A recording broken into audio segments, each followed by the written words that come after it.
Hello everyone. I hope all of you are fine.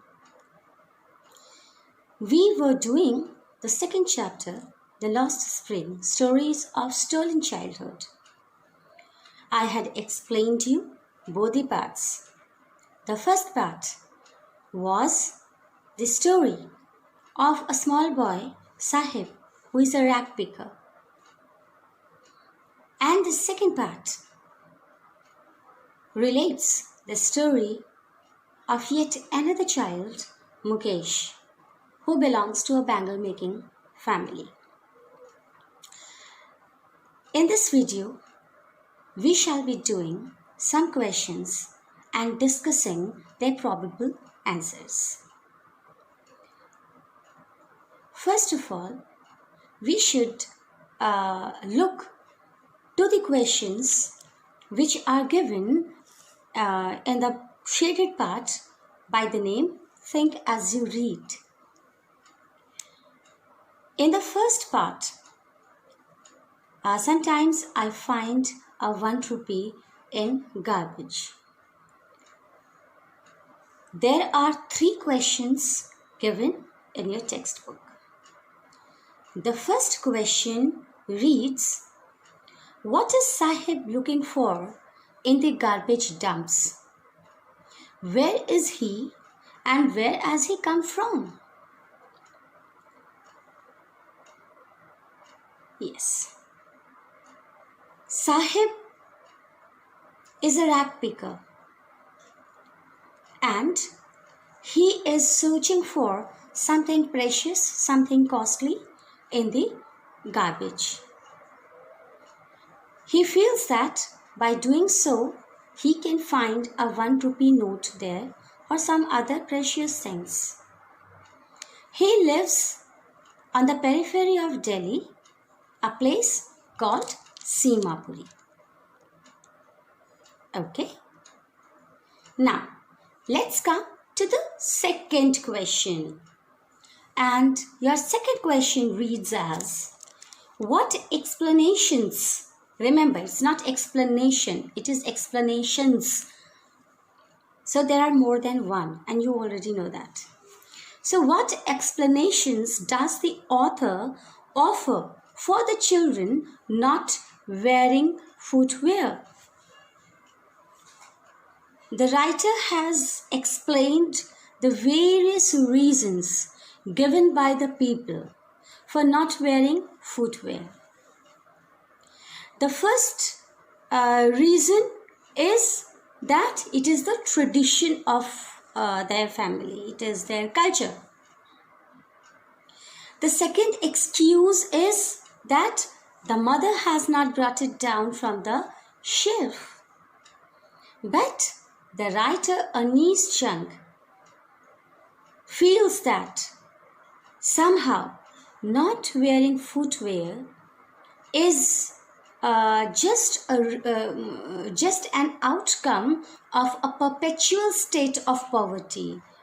Poverty which has been continuous with these families, with these small children.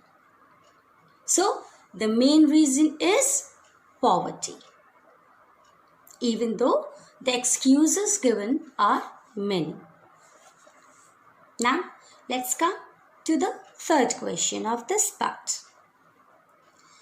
Is Sahib happy working at the tea stall? Explain. No. Sahib is not at all happy working at the tea stall. When he was a rag picker, that rag picking bag was his own. But the steel canister which he is carrying does not belong to him. It belongs to the tea stall master. When Sahib was a rag picker, he was without any tension, like a morning bird.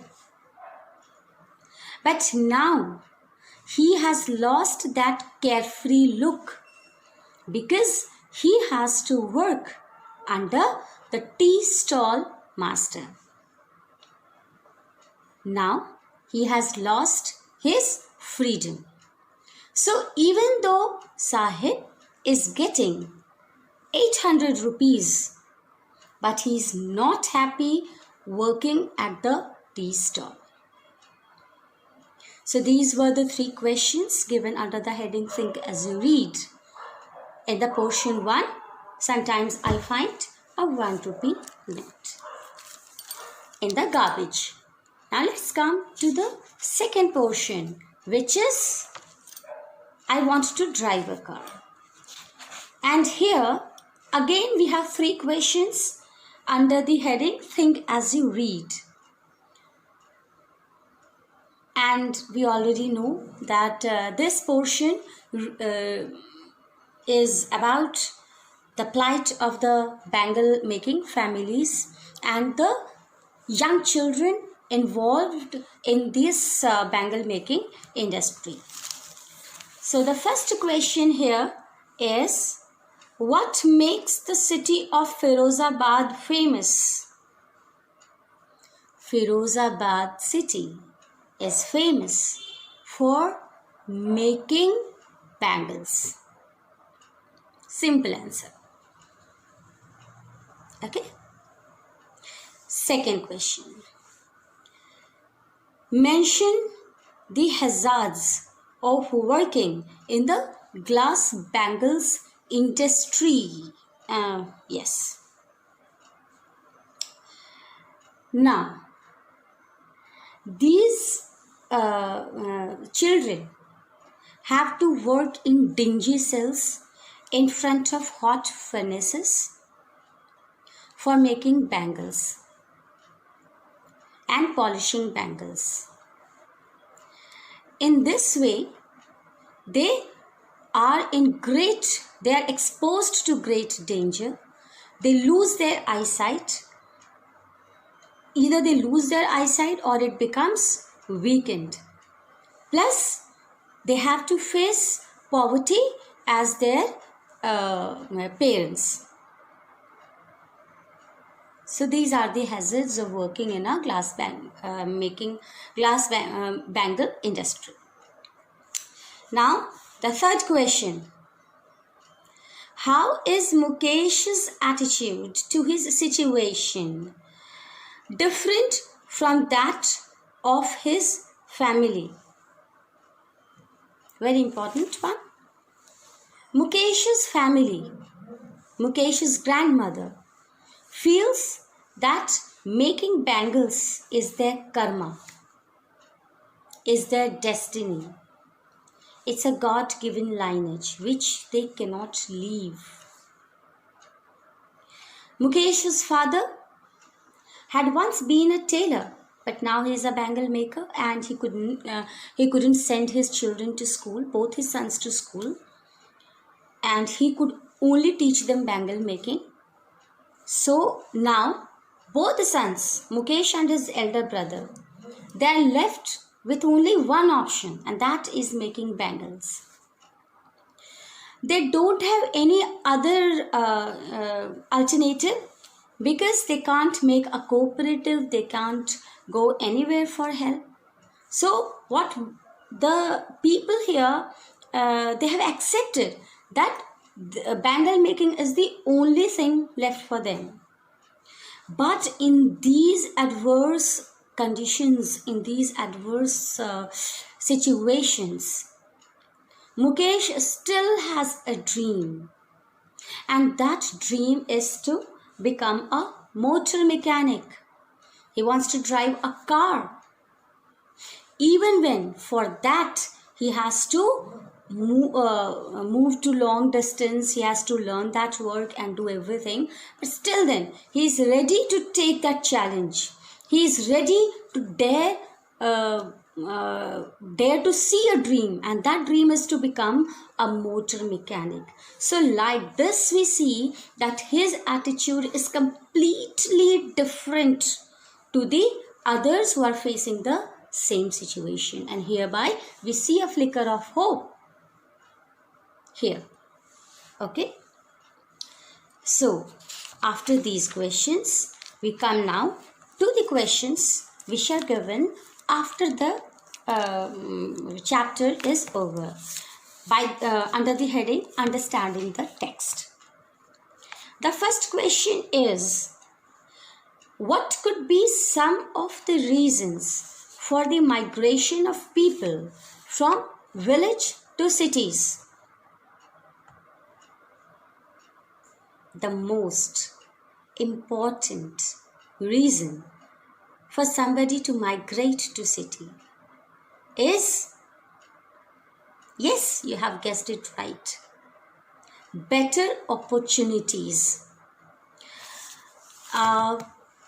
Better opportunities in terms of job, better opportunities in terms of education, and of course sustaining your livelihood, having a better scope, having a better shelter, being exposed to better things.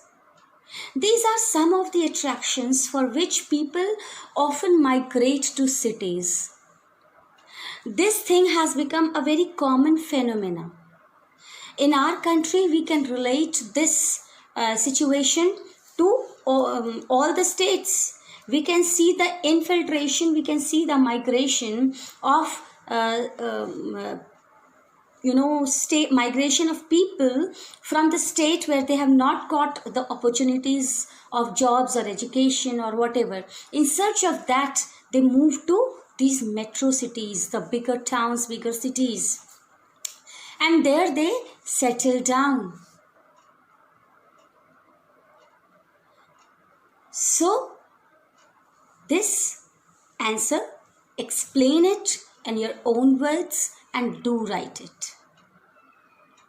I hope you have understood the context.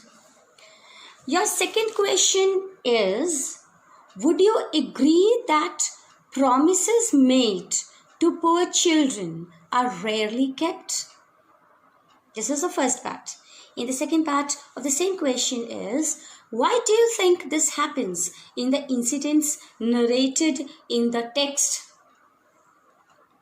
First question is, would you agree that promises made to poor children are rarely kept? Of course, yes. Whichever promises we make to poor children, little children, they are rarely kept. Because many people, they don't really mean what they say. Showing sympathy and being sympathetic are two different things.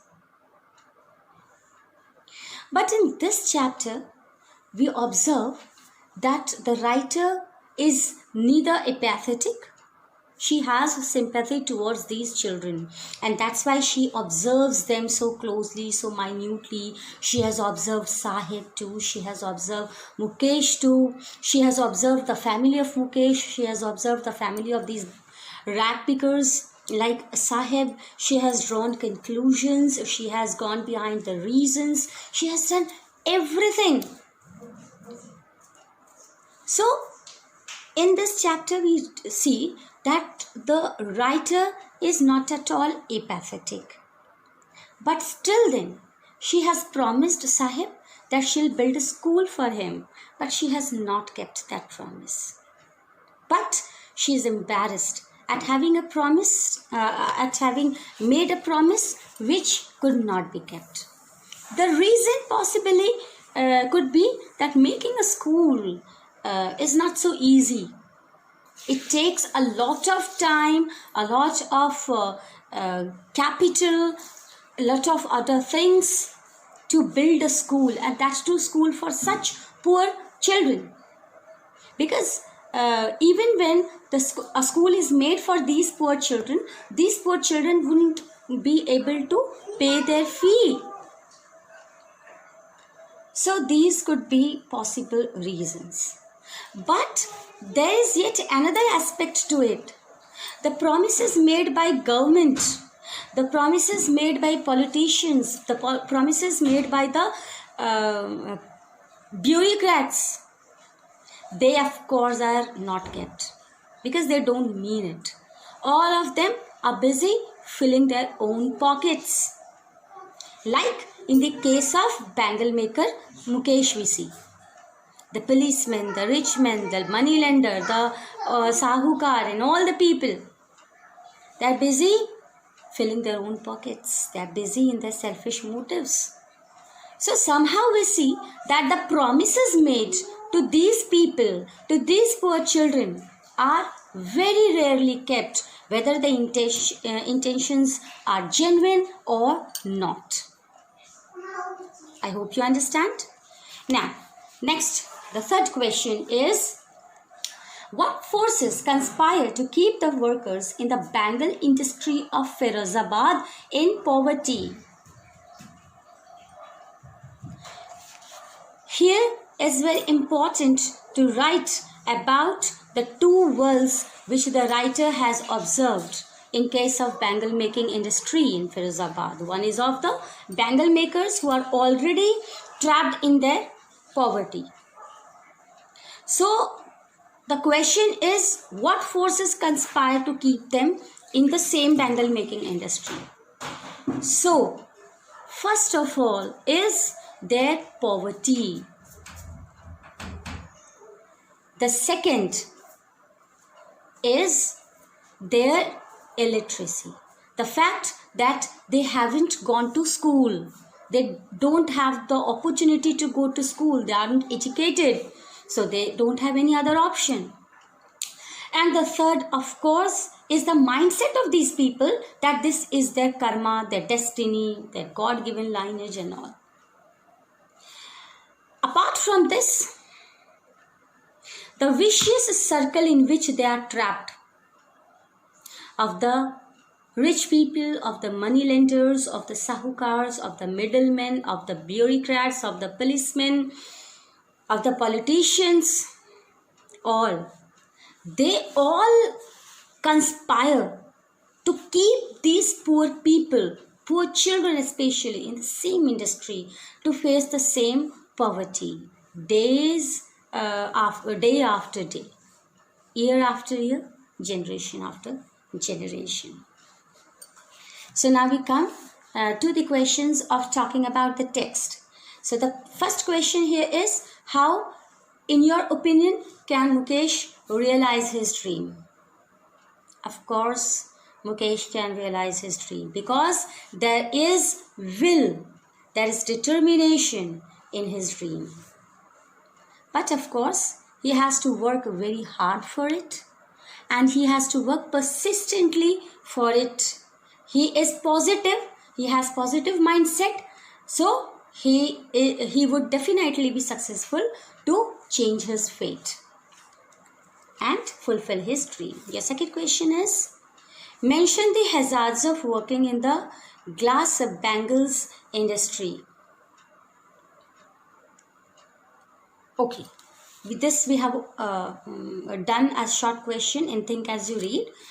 They lose their eyesight, polishing bangles, working in dingy cells, dark hutments, living in poor conditions, in front of hot furnaces. These things weaken their eyesight before they get matured, before they get old. This is, and there is a consistent danger to their health like this, and they are poor, they are uneducated, they remain uneducated, they don't have any other option, and they are consistently under the pressure, under the rule, under the foundation, under the vicious trap of the rich people. The third question is, why should child labor be eliminated and how? Childhood is a phase of transition, of joy. Childhood is a phase of nearly all kinds of happiness. A child should be allowed to have his share of happiness. If we want him to grow as a responsible citizen, if we want him to grow as a fruitful citizen, a citizen who can contribute to a country's progress. Because as we know, the children only are the future of our society. Plus, exploitation of any kind to a small child is of course against humanity, against the ethics, the morality of mankind. They are tender. They need to be taken care of. They need to be sent to schools. They need to be given education. They need to be given nutrition. They need to be given all the moral ethics, so that they develop a positive mindset, positive outlook. They develop creativity and they become productive to the society when they become mature. So, of course, child labor should be eliminated because it is against the ethics of mankind, of any civil society. Child labor is a shame to any kind of society in any country. So, I hope you all have got the answers of your questions which have been given in the textbook. Any query, any doubt, I shall definitely get back to you. Till then, goodbye and take good care of yourselves. Bye.